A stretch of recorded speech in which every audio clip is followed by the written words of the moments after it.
So I made the video about the 6 rules to heal childhood trauma, and this is the second part. So I already talked about 6 rules, and I will add more because they are very important and key. And if you follow these rules and see if you have them in mind, then your healing will be more profound and more efficient on the long term. So the 7th rule is to understand that to have a full healing, you need to have both spirituality and therapy. And I think that's a big mistake that people make, is they either do only spirituality or either do only therapy. For the people who do only therapy, the problem with this is that you don't get to explore the truth about life. You don't get to realize life, and you don't get to realize your true nature.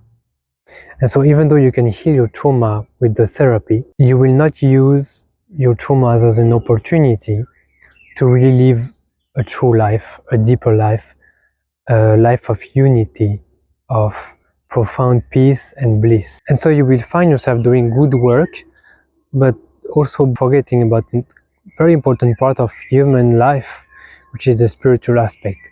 Who am I? What am I doing here? What is my true essence? And these questions are key to really be liberated, because even if you let go of some ego, you will still have a fundamental ego. And until this fundamental ego is not seen and let go of, you will not be fully liberated and fully free. So that's why spiritually help you go to the deepest of this work. If you do therapy without spirituality, most likely it will take much longer to heal. Why? Because spirituality offers you perspectives that you cannot find in therapy. It offers you an understanding about human nature that will be highly beneficial for you to heal.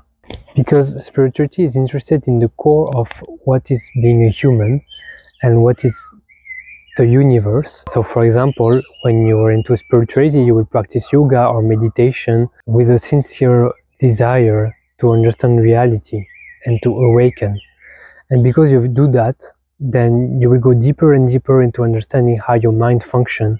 You will be able to see how your patterns arise in you more clearly, because you're practicing concentration, you're focusing on your awareness, and you're learning how to free yourself from suffering. And another reason is that in spirituality you learn the true fundamental causes of suffering, which are necessary to understand if you really want to heal efficiently.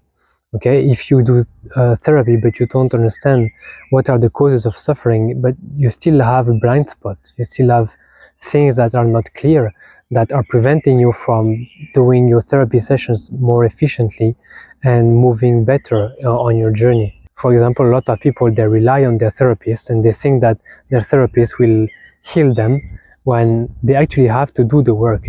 And so if you have the right information and the right perspectives on how you free yourself from suffering, then you can, with your therapist, do also your own part in this work, and not only expect your therapist to help you, but also do actively the work within while doing the therapy session, being aware of what are the causes of your suffering in the moment and sharing to your therapist what's happening. And because you practice meditation, then you have more clarity on your patterns, you're more centered, you are more equanimous, and you can react more easily to things that are happening to you. For example, Buddhism talks a lot about equanimity. Equanimity means being okay with whatever is happening. And so if you practice equanimity, then whoever might trigger you, you will not be reactive.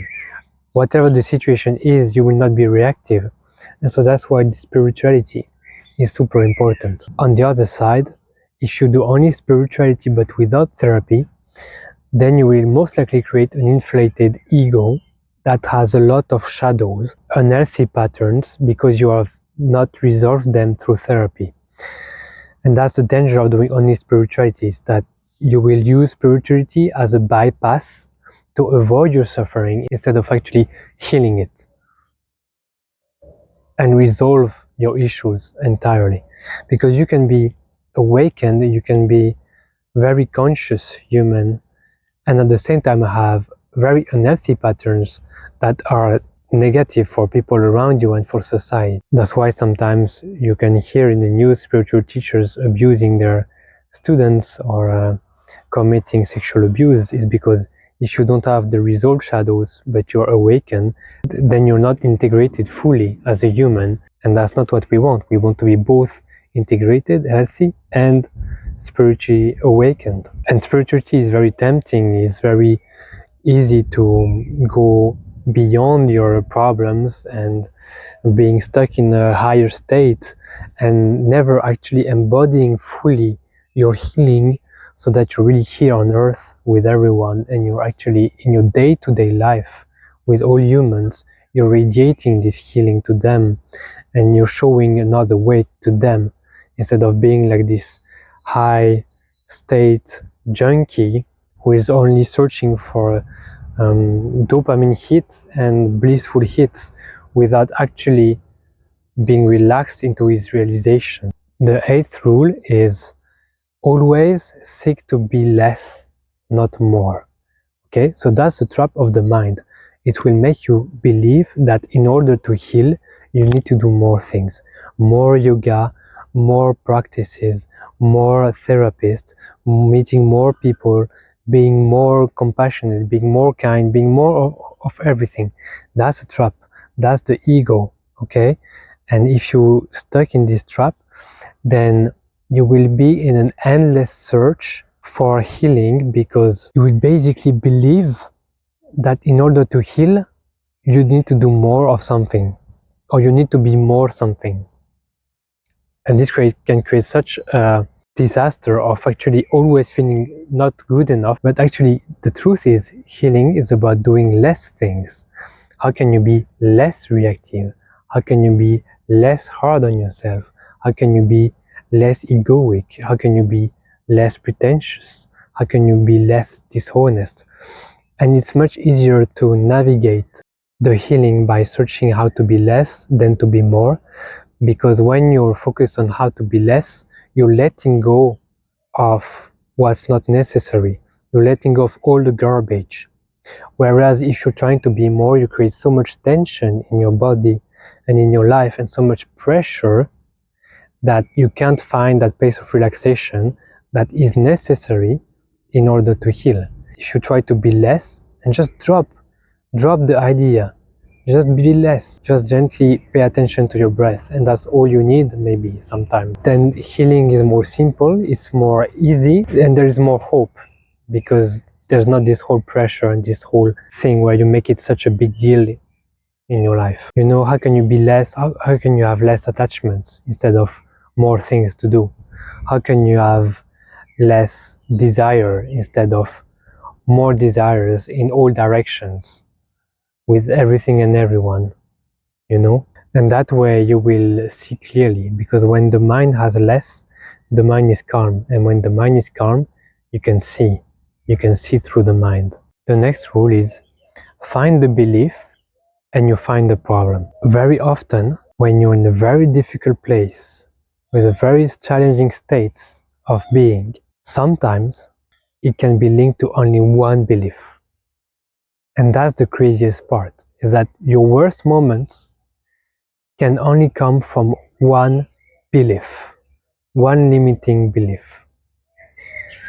If you find the belief by inquiring in you and asking yourself the right questions, you will be able to let it go. If you let go of the belief, you will let go of everything else. The states that comes from the beliefs, difficult emotions that come from the beliefs, the distorted perception of reality that comes from the belief, the negative relationships that comes from the belief.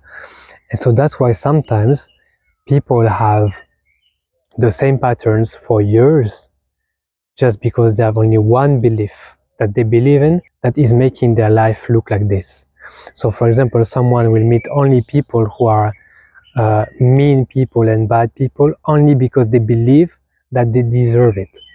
And so until you find the belief and you know this is what I believe, you will struggle. And so it's very important to have this focus in your mind. What is the belief? What is it that I'm believing? Okay?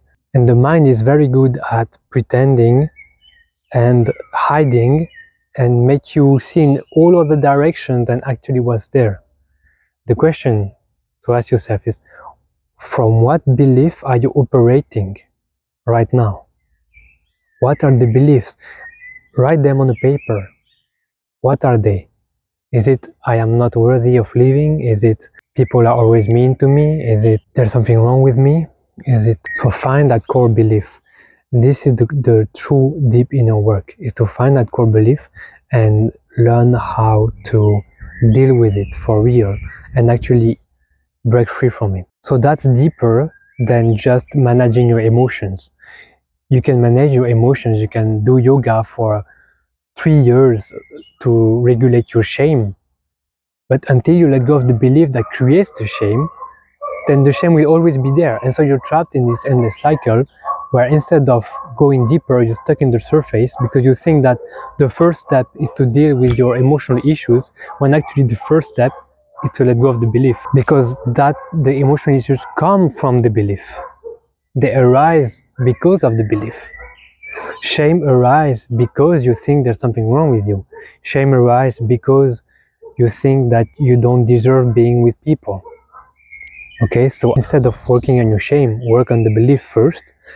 Try to understand it, to let go of it, and then you process the realization through emotional regulation. Once you let go of the belief, you will have the shame arising a lot because it will be seen, and then you process it and you let go of it. But you don't get stuck in this emotional